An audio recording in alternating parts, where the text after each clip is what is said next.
तर आता अमर काका आणि आपेट सरांनी ते कायदे कसे फायदेशीर आहेत आणि त्याच्यामुळे शेतकऱ्यांना काय फायदा होणार आहे हे सविस्तरपणे मांडलेले आहे. आता प्रकाश गोरगावकर सर हे कायदे किती घातक आहेत आणि याच्यामुळे शेतकऱ्यांना काय नुकसान होणार आहे, किती नुकसान होणार आहे हे आपल्या समोर आता आपली ती बाजू मांडणार आहे. प्रकाश गोरगावकर सर्वांना नमस्कार. मीच खरं समारंभात पडलो अगदी तुमच्यापासून म्हणजे तुमच्या बाबतीत असो किंवा केला असो कसं हे वेगळ्या बाबतीत मी समारंभात पडलो. कार्यक्रम पत्रिका जी दिली किंवा मला जी कल्पना दिली गेली ते सुरुवातीला असा फोन आला की सर तुम्ही स्वाभिमानी शेतकरी आणि तुमचा विरोध आहे त्या बिलाला स्पष्ट आहे की तुम्ही विरोधात भूमिका मांडणार आहे. मी माझं म्हणजे वैयक्तिक मत या ठिकाणी मांडतोय. इथं मला देशमुखांनी फोन केला की तुम्हाला विरोधात बोलायचं कारण मी बरेच दिवस झालं राळ उठवली फेसबुक असो सगळं सोशल मीडियाचा वापर करून की हे कसं चुकीचं आहे. त्याच्यामुळे त्यांना माझी भूमिका समजली. मग मला म्हणाले की या कायद्यांच्या विरोधामध्ये कालिदासजी आपेट एक ऍज अ सपोर्टर म्हणून बोलणार आहे. समर्थना शब्द आहे, स्पष्ट शब्द आहे. इथे तुम्हाला क्लिअर करतोय मी की कायद्याचं काय नेमकं वाट लागली आणि भारतामध्ये काय माहोल तयार झाला तो ह्या सभागृहात तुम्हाला सिद्ध करून दाखवतो लगेच 1 मिनिटामध्ये. काजी मुजीब सरांनी नंतर एक सुचवलं की अमर काका येणार आहे या कार्यक्रमाला. मी स्वतःला फार भाग्यवान समजतो कारण अख्खी हयात या शेतकरी चळवळीमध्ये काकांची गेली आणि आमच्या कालिदासरावांची गेली. मला अशी शंका आली की बहुतेक सगळे म्हणतील की सोयऱ्यात लावून दिले म्हणून काकाला मध्ये म्हणजे मुजीब सर घालतायत काय की तोही गैरसमज काढून टाका कारण हे दोघंही आदरणीय या चळवळीमध्ये.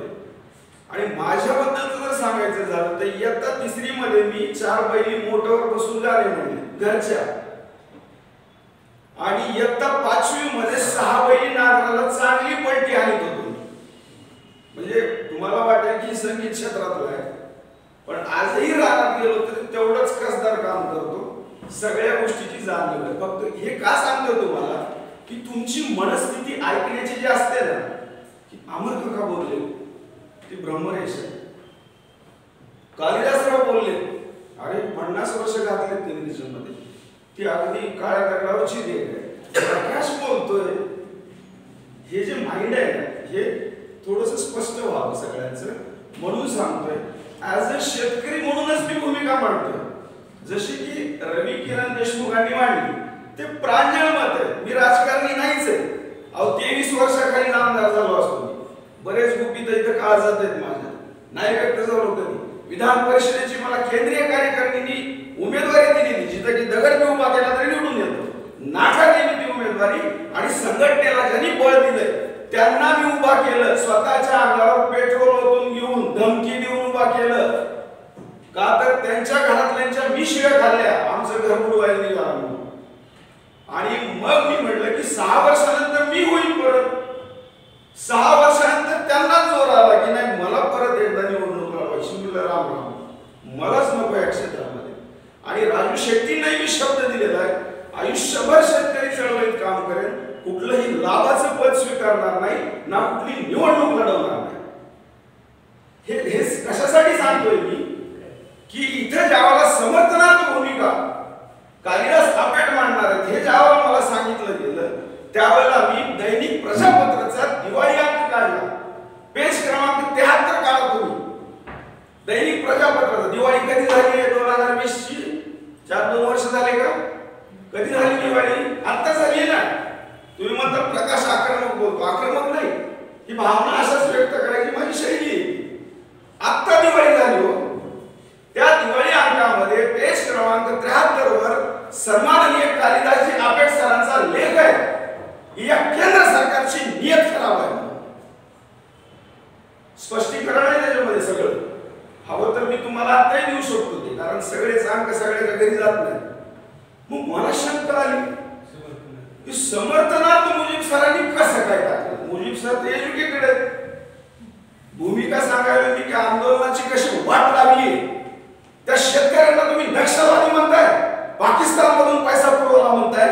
म्हणजे इकडं मोदींनी सांगायचं की नाही माझी खूप नियत साफ आहे, शेतकऱ्यांसाठी मी करू शकतो, असं करायचं तसं करायचं. त्याच मोदी सरकार मधला एक केंद्रीय मंत्री सांगतो की हे नक्षलवादी आहे, पाकिस्तान मधनं पैसा पुरवतो. अरे पुलवामा मध्ये एवढं आरडीएक्स आलं, तुम्हाला आज तागायत नाही शोध लागला, लगेच पाकिस्तान मधून पैसा या आंदोलनाला मिळतो. हे कसं काय कळलं? म्हणजे हे बुद्धिबळ करण्याचे प्रकार आहेत, हे बुद्धिभेद करणे. शिकले सवरलेले माणसं इतके बेकार असतात ना, माझं ठाम मत आहे, पटकन बुद्धिभेद करतात लगेच. आता सुद्धा भूमिका मांडली, कालिदास आपेटाची भूमिका कशी होती? नरोवा कुंजरोवा, हाती मेला का नर काय देणं ना आपल्याला, मला काही माहित नाही. म्हणजे दोन्ही झालं ना. ते म्हणले समर्थनार्थी बोलले आणि कायद्याच्या विरोधात बोलले. नाही बोलतोय मी, नाही सर हे समजून घ्या. नाही तसं नाही, मी वॉकआउट करतो वाटलंच. विरोधात बोलायला मला अधिकार दिलाय, मध्ये कुणीच टोकायचं नाही, ऐकून घ्यावं लागेल तुम्हाला. शेतकरी म्हणून ऐकून घ्यावं लागेल, कारण माझ्या विरोधात मला माझं जे मत आहे त्याच्या विरोधात ज्यावेळेला एखादा पक्का बोलतो त्यावेळेला मला अधिकार येतो. तुम्ही घटनेप्रमाणे अधिकार दिलाय लोकशाही, ते नाकारू नका मला प्लीज, म्हणजे विनंती आहे. आणि मी काय आक्रमक बोलतोय म्हणजे माझा आवाज तसा आहे. दररोज किमान 10 शेतकऱ्यांच्या घरी जाऊन रानात जाऊन मी हे करतो, फिरतो सगळीकडे. 2018च्या खरीप पीक विम्याच्या बाबतीत सगळ्यांना माहिती आहे की दररोज कोणाला फिरून मी ते काम करत होतो. मला ते आवड आहे. जसं अमर काका म्हणाले ना की जन्मतः शेतकरी त्याच्यात इंटरेस्ट आहे, त्याला आवड असणारा तो खऱ्या अर्थाने शेतकरी. माझं तसंच आहे, मला प्रचंड आवड आहे, त्याच्यामुळे काम करतो मी. मला कुठलं काय राजकीय नेता व्हायचं नाही, काय देणं घेणं आपल्याला. काही काळानंतर अशी वेळ येईल नेता म्हणून घ्यायला असतील लोक, येईल सर ती वेळ. तशी इतकी बेकारी वाढली त्या राजकारणामध्ये. मग इथे जे बुद्धिभेद झाला ना की मुजीब सरांनी, तुम्ही सगळ्यांनी मेसेज वाचले, मग मुजीब सरांनी एवढ्या शिकल्या सवरलेल्या माणसांनी तो मेसेज सगळ्यांना फॉरवर्ड केला. रविकिरण देशमुखांनी मेसेज फॉरवर्ड केला. मला सांगा तुम्ही काय मत बनवून आला तिथं? तसंच बनवून आला असताना ना की कालिदास आपेट सर समर्थनात बोलणार आहे, प्रकाश बोरगावकर विरोधात बोलणार आहे. मग इथं आल्यानंतर हे जे तुमची संभ्रमावस्था परत आणखी वाढली असेल. अरे आपेट सर तर काही ठिकाणी विरोध आहे म्हणतात, काही ठिकाणी समर्थन आहे म्हणतात. त्याच्या कायद्याच्या संदर्भात मी फक्त 1-2 गोष्टी तुम्हाला समजावून सांगतो. नियत या शब्दावर आणि त्यांचा शब्द मी उचललाय, आपलं काही बी नाही. महाराज जसं म्हणतात ना गाथ्यात सांगितलंय तसं मी इथंच त्यांचं सांगतोय. त्यांचा शब्द नियत शब्द. जर मोदी शेठची नियत जर साफच असते ना तर साला हे कायदा आम्ही सुद्धा मान्य केला असता, आमच्या राजू शेट्टीने मान्य केला असता, सगळ्या संघटनेने मान्य केला असता. पण नियत साफ नाही, बरोबर आहे. चव्हाण सर त्याची नियत साफ असते ना त्याच्यापासून थोडा धोका होणार आहे हे माहीत जरी असलं तरी माणूस सहन करते, त्याचे गोडवा असते. पण इथं त्याची साफ नियत नाहीये हे स्पष्ट आहे, सगळ्यांना माहिती आहे. मला सांगा साधं सोपं उदाहरण, अंबानीने वर्ष 1.5 वर्ष तुम्हाला जीव फुकट दिलो का? स्पेक्ट्रम त्याच्या बापाच्या घरचं आहे, कुठून स्पेक्ट्रमला पैसे खर्च करावे लागतात. एवढं सगळं तुम्हाला सुविधा सगळ्या निर्माण करायच्या, त्याच्यासाठी पैसा लागतो ना.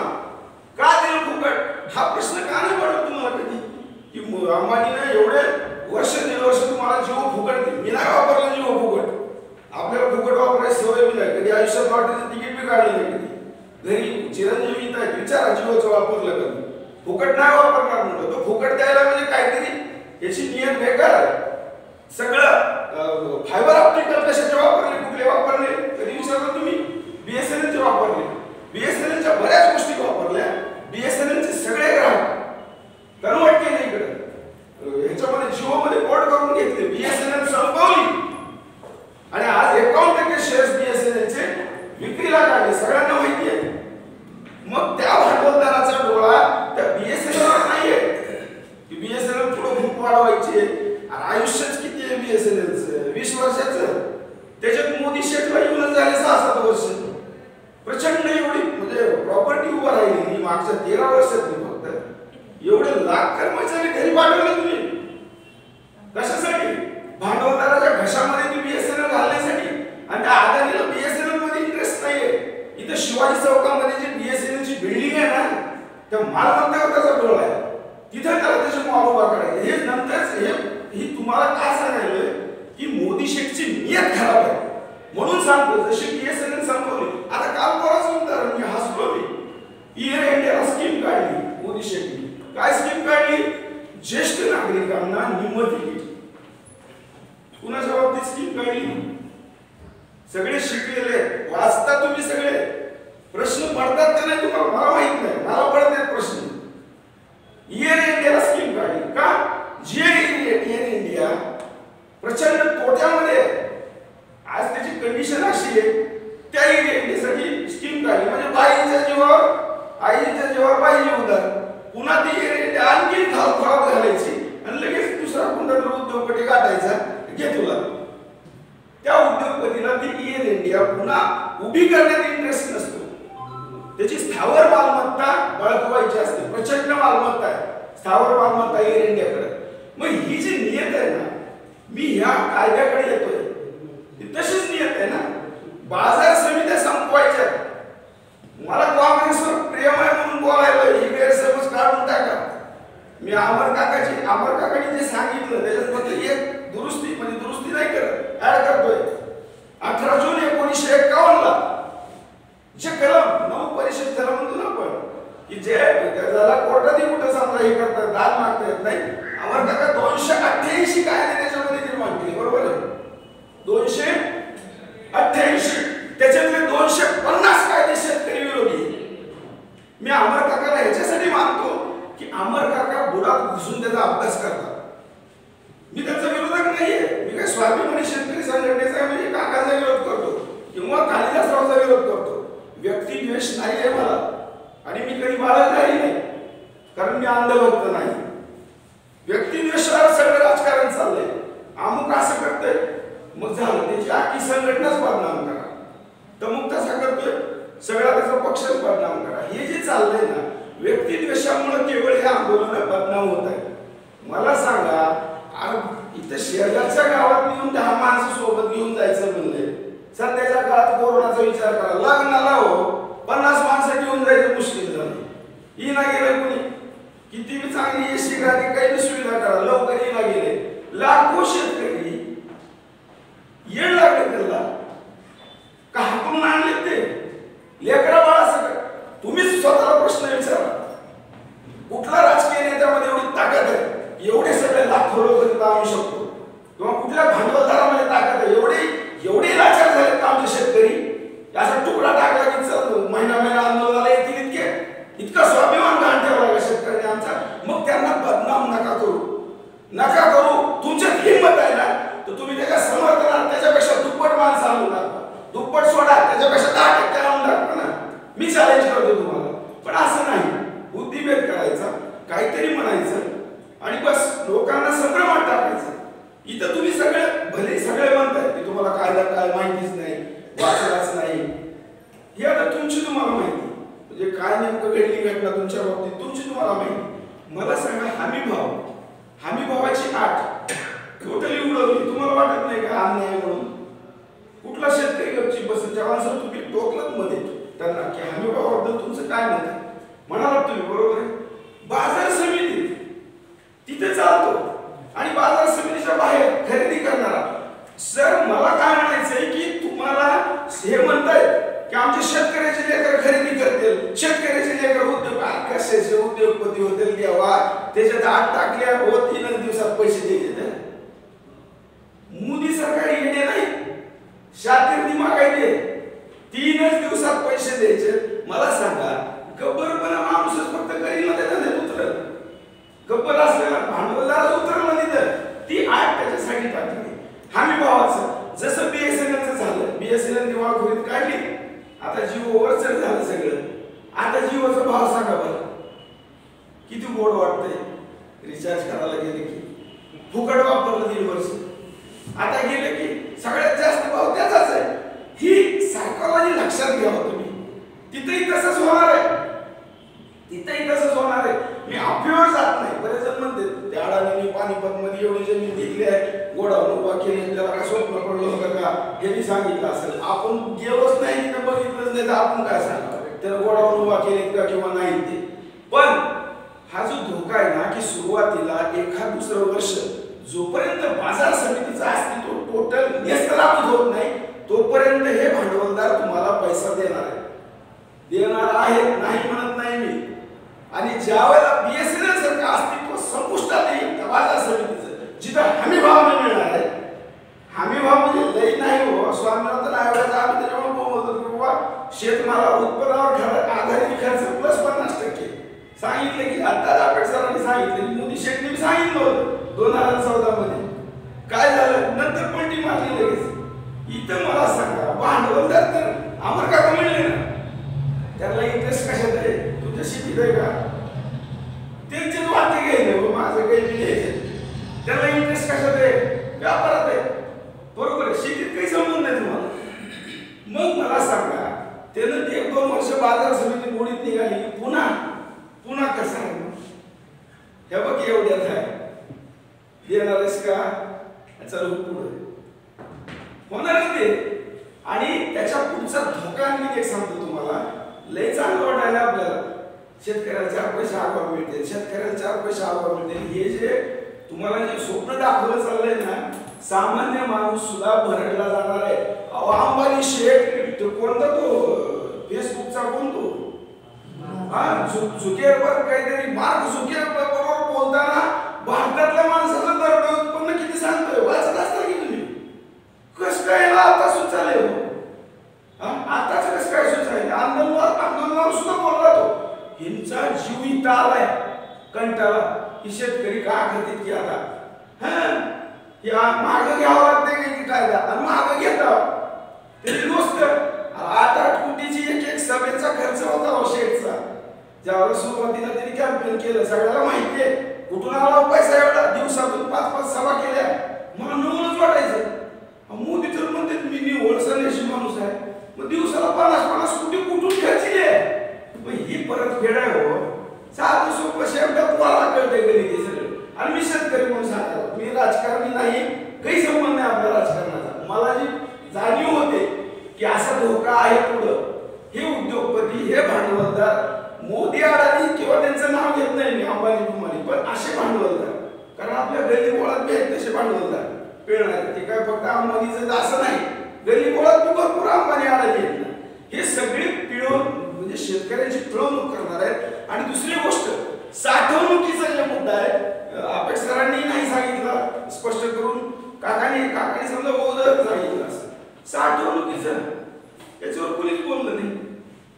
मी सांगतो साठवणूक कोण करणार आहे, तुम्ही आम्ही करणार आहोत. बायको सोनं गहाण ठेवून घरात जेवढं आहे तेवढं ही गहाण ठेवून साठवणूक करू शकणार आहोत. बरं करून किती करणार आहोत साठवणूक, अरे उद्योगपतीच करू शकणार आहे. मग साठवणूक त्यांनी केल्यानंतर जसं अमर काका म्हणाले की भाव कंट्रोल करायचं काम केलं सरकार, बरोबर. कांदा भरपूर आला मार्केटमध्ये, यायला म्हणलं की लगेच बाहेरून येते कांदा, झाला आमचे शेतकरी पुन्हा रडायला मोकळे आहे, पडला भाव. हेच प्रक्रिया पुढे चालून उद्योगपती करणार आहेत. हे सगळ्यात चाव्या उद्योगपतीच्या हातात जाणार आहेत. मला सांगा गोडाऊन तुमचं गच भरलंय, भाव कधी पाडायचे कोण प्लॅन करणार, उद्योगपतीच करणार. म्हणजे शेतकऱ्याकडे माल आला, तुम्ही करार पद्धतीने शेती सांगितलं त्यांनी, त्याच्यात प्रचंड धोके येतो, त्याच्यात सुद्धा धोके. कोण खेळत आहे मला सांगा, आता गावातला एखादा आरदांड आहे माणूस, त्याच्याबरोबर खेळायची ताकद सामान्य माणूस ठेवतोय का. तुम्ही बघा शेजारी एखाद्याने जर तुमची जागा थोडी घेऊ द्या, कंपाऊंडवर थोडं सरकू द्या मागे, चिव करते, बरं तळमळ करते, पुन्हा म्हणते कशाला बाबा लयाड मोठा आहे, दाबवाली पार्टी आहे, मागे येते की नाही. मला सांगा शेतकऱ्यावर असे सतत अन्याय होणार आहेत नंतर त्या करार पद्धतीमध्ये, त्यावेळेला शेतकरी या भांडवलदाराशी खेळू शकणार नाही, त्याची ताकद नाही. भले काका म्हणे की कोर्टाचा एक ऑप्शन राहू दे होता, काय उपयोग होऊ द्या. काय होतंय, बैल गेला पुन्हा खोपा केला पहिला की आता जरी तसंच आहे. विमा कंपन्याचे नुसते नाटक चालू आहे. ज्यावेळेला नुकसान होतं ना त्याच वेळेला तुम्ही 10 रुपयाच्या 5 रुपये द्या मदत, ती कामाला येते. पण आपल्याकडे पद्धतच नाही बेकार जाहीर करायचं 2-2 वर्षाची मदतच पोहोचत नाही. विमा कंपनी तसंच आहे. आता मला सांगा मागच्या 1-2 वर्षांनी पुन्हा केव्हा तरी येणार नाही विमा. काय उपयोग होणार आहे त्याचा? तोपर्यंत पैसे घेते इकडे दारात देणे वाढलेले असते. हे सगळे जे तोटे आहेत ना ही तळमळीने सांगायला ही कुठं वाचलेली नाही. काही देणं घेत ना आपल्याला जे जाणवतंय स्पष्टपणे. मी या ठिकाणी बोलायला मी खूप बोलू शकतो पण इथे दोघंही अशा आदरणीय व्यक्ती आहेत. इथे हे दोघं नसते ना माझ्यात मी व्यवस्थित सांगितलं असतं समजा खरंच. पण हे दोघं इथे आहेत म्हणून मी थोडा आदर ठेवून बोलतोय. चीड आहे प्रचंड चीड आहे म्हणून बोलतोय मी. मला राजकारण मी सांगितलं सुरुवातीला आपल्याला राजकारणाचा काही संबंध नाही. निवडणूक लढवायची नाही पण चीड आहे डोक्यामध्ये हे अनुभवतोय आपण. कसं आहे भोपळ्यात बिगार बनण्यासारखा कार्यक्रम आहे. त्याचा काही ज्या विषयाचा आपल्याला संबंध नाही तिथं नाक खुपसायचं नाही. आपल्या घरूनच सांगितलेलं आहे.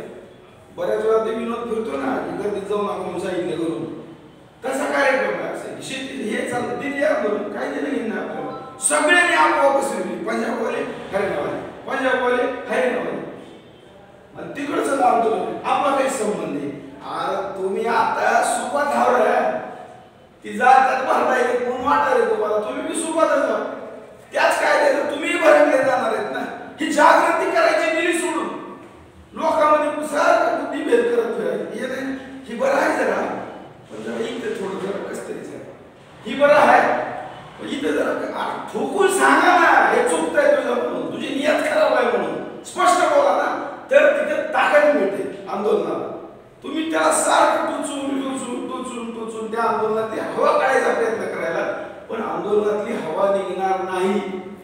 हे आंदोलन अगदी शेवट करूनच आंदोलन थांबणार ही या ठिकाणी आश्वासन विश्वासन देत नाही पण ही भावना आहेत आमच्या सगळ्यांना असं व्हावं एवढ्या या ठिकाणी बोलतो. माझं काही चुकलं असेल कारण मला व्यक्त व्हायचं परवानगी होती लोकशाहीचा अधिकार येतो म्हणून व्यक्त झालो. अमर काकाची माफी मागतो. काही चुकलं असेल तर आंबेडकर सरांची माफी मागतो आणि या